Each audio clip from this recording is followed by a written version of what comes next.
So now we are going to revise the chapter of time of supply under GST. ठीक है, time of supply का basic meaning क्या होता है? Time of supply मतलब date on which liability to pay GST arises. आपको government को GST pay करने का लायबिलिटी कब अराइज होगा, उसको हम लोग क्या बोलते हैं? Time of supply. Time of supply is contained in section number 12 of CGST Act and section number 13 of CGST Act. Along with that, section number 14 is for change in rate of tax, which is not applicable for CA inter. Clear है? सो time of supply for goods section number 12 होगा। Section number 12 हम लोग किस तरीके से पढ़ेंगे? Normal supply, that is forward charge, reverse charge and continuous supply. Forward charge supply of goods मतलब आप गुड्स को सेल कर रहे हो, जीएसटी चार्ज कर रहे हो। इस केस में आपका टाइम ऑफ सप्लाई क्या रहेगा? डेट ऑफ इनवॉइस और last date to issue invoice, whichever is earlier. What is last date to issue invoice? Last date to issue invoice, okay, it would be dependent upon your type of supply. अगर आपका supply में movement है, इन that case removal तक आपको invoice बनाना चाहिए। अगर movement नहीं है, then in that case delivery और मेकिंग अवेलेबल देयर ऑफ तक इनवॉइस बनना चाहिए। Okay, so date of invoice और last date to issue invoice, whichever is earlier, is the time of supply in case of goods supplied under forward charge. समझ में आया?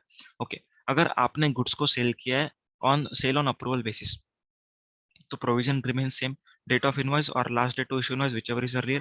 What is last date to issue invoice? Okay, जब भी goods का acceptance होगा by your recipient और 6 months from removal, whichever is earlier is the last date to issue invoice. Clear है? तब तक इनवॉइस बनना चाहिए, उसको कंपेयर करेंगे डेट ऑफ इनवॉइस से, whichever is earlier would be the time of supply. समझ में आ गया? Then comes reverse charge. Reverse charge goods, okay, अगर आपने गुड्स खरीदा है, आरसी में जीएसटी पे करना है, तो रिसिपिएंट के पॉइंट ऑफ व्यू हम लोग ये पढ़ रहे हैं तीन चीजें, व्हिचएवर इज अर्लियर। सबसे पहला date of receipt of goods, second is 31st day from suppliers invoice date, next is date of payment। date of payment मतलब बुक्स और बैंक, whichever is earlier। समझ में आया? तो बुक्स और बैंक whichever is earlier, तो ये चारों चीजें whichever, चार कैसे बोला मैंने? Date of receipt of goods, 31st day from suppliers invoice date, date of payment में बुक्स, डेट ऑफ पेमेंट में बैंक। ये चारों में से whichever is earlier is the time of supply for goods taxable under reverse charge। Next is continuous supply of goods. जैसे अगर oil का supply हो रहा है थ्रू अ पाइपलाइन, उसको हम लोग क्या बोलेंगे? Continuous supply of goods. So continuous supply of goods में provision remains same, date of invoice और last date to issue invoice, whichever is earlier। What is last date to issue invoice? Okay, last date to issue invoice क्या होगा? इसमें होगा successive statement और successive payment। What is the meaning of successive statement? For example, अगर मैं आप लोग को ऑयल सप्लाई कर रहा हूँ, ओके, तो मैं हर 10 दिन में आपको एक स्टेटमेंट देता हूँ, ये लिख करके कि 10 दिन में मैंने आपको कितना ऑयल सप्लाई किया, तो इसको अपन बोलते हैं स्टेटमेंट। तो हर 10 दिन में एक स्टेटमेंट जा रहा है 11 तारीख को, that is 11, 21 and month and, that is 31st। तो मंथ में 3 स्टेटमेंट हुआ, इसको हम लोग बोलेंगे सक्सेसिव स्टेटमेंट। सक्सेसिव पेमेंट का मतलब होता है कि पीरियोडिक पेमेंट्स। समझ में आया? सो बेसिकली सक्सेसिव स्टेटमेंट होगा या तो सक्सेसिव पेमेंट होगा, दोनों होगा तो विचएवर इज मोर रिकरिंग लेंगे, विचएवर इज मोर रिकरिंग लेंगे। क्लियर है? तो तब तक इनवॉइस बनना चाहिए। तो जब भी आपने इनवॉइस बनाया, उसको किससे कंपेयर करेंगे? जब तक इनवॉइस बनना चाहिए। डेट ऑफ इनवॉइस और last date to issue invoice, whichever is earlier would be time of supply for continuous supply of goods. समझ में आ गया? Okay, next time of supply for services. सबसे पहला फॉरवर्ड चार्ज, उसके बाद देखेंगे रिवर्स चार्ज, रिवर्स चार्ज में दो है, उसके बाद देखेंगे continuous supply of service. Forward charge, अगर टाइम लिमिट के अंदर आपने इनवॉइस इशू किया, ओके, टाइम लिमिट के अंदर इनवॉइस इशू किया तो I R whichever is earlier, नहीं किया तो S R whichever is earlier.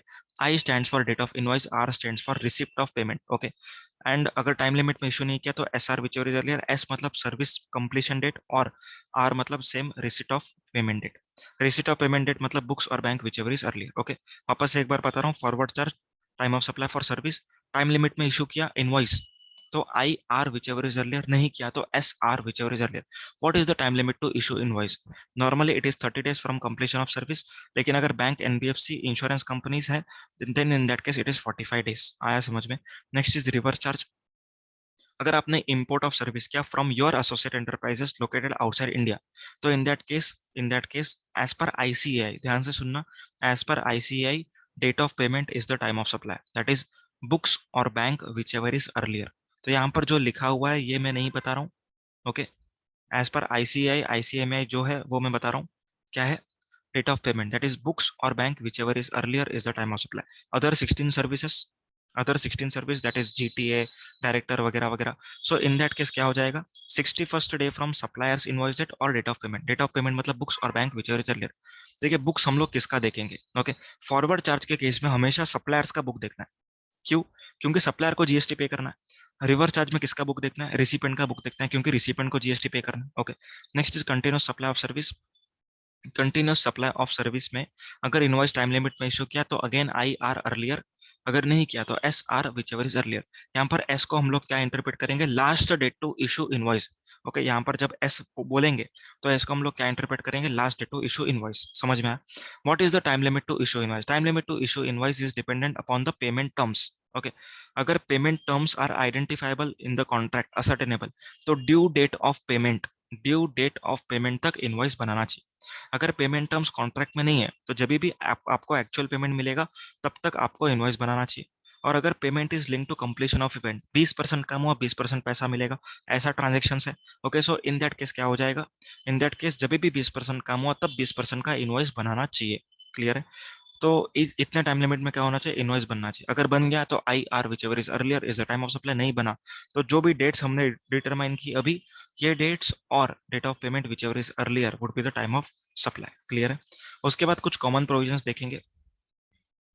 Voucher, okay, अगर वाउचर इशू किया, अगर supply is identifiable at the time of issue of voucher, then in that case जो भी दिन वाउचर इशू हुआ है उस दिन को हम लोग क्या बोलेंगे, time of supply. Okay, next, अगर वाउचर इशू किया लेकिन सप्लाई आइडेंटिफाइबल नहीं है, वाउचर में क्या रिडीम होगा पता नहीं है, ओके, तो इन दैट केस जब भी वाउचर रिडीम होगा तब टाइम ऑफ सप्लाई माना जाएगा। Okay, next is special charges, जो भी आपने लेट पेमेंट का चार्जेस कलेक्ट किया उस केस में date of receipt of consideration would be the time of supply.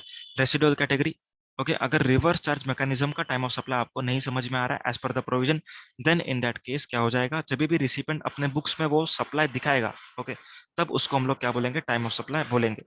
And अगर आरसीएम का आप लोग को टाइम ऑफ सप्लाई नहीं पता चल रहा है एज पर रेसिडुअल, ओके, देखो, एज पर प्रोविजन नहीं समझ में आएगा तो रेसिडुअल लगाएंगे, एज पर रेसिडुअल नहीं समझ में आएगा तो अभी जो बता रहा हूँ वो लगाएंगे। ओके, सेकंड केस जो हम लोग अभी वाला पढ़ने वाले वो फॉरवर्ड चार्ज का, अगर टाइम ऑफ सप्लाई आपको नहीं समझ में आ रहा है, कंटिन्यूस का नहीं समझ में आ रहा है, कुछ भी नहीं समझ में आ रहा, तो आपको जो मेन रेसिडुअल है जो अभी बताऊंगा वो लगाना है। मेन रेसिडुअल क्या है, अगर पीरियोडिक रिटर्न फाइल करना है तो due date of return would be the time of supply.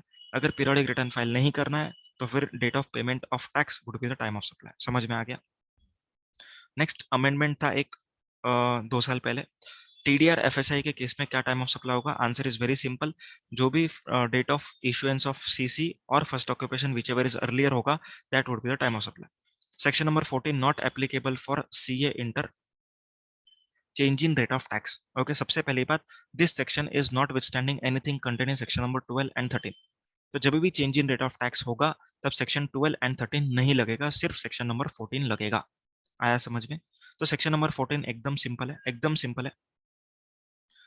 Service that is supply, okay, supply of goods और सर्विस, सप्लाई के बाजू में जो भी होगा, सप्लाई के बाजू में या तो इनवॉइस हो सकता है या तो पेमेंट हो सकता है। देखो, 3 इवेंट पे हमने बाइफरकेट किया, supply, date of invoice and date of payment. Okay, supply, date of invoice and date of payment, ये 3 इवेंट में हमने इसको डिटरमाइन किया। ओके, सप्लाई के बाजू में जो भी होगा, मतलब example, change in rate of tax हो रहा है 1 अक्टूबर से, 25 सितंबर को सप्लाई दिया, 27 सितंबर को इनवॉइस बनाया, ओके, एंड 5 अक्टूबर को पेमेंट मिला, तो सप्लाई के बाजू में कौन है, इनवॉइस है। ओके, यहाँ पर देख सकते हो आप लोग, सप्लाई के बाजू में इनवॉइस है तो invoice would be the time of supply. समझ में आया? सप्लाई के बाजू में अगर पेमेंट है तो payment is the time of supply. अगर सप्लाई के बाजू में कोई भी नहीं है तो इनवॉइस और payment whichever is earlier is the time of supply. समझ में आया?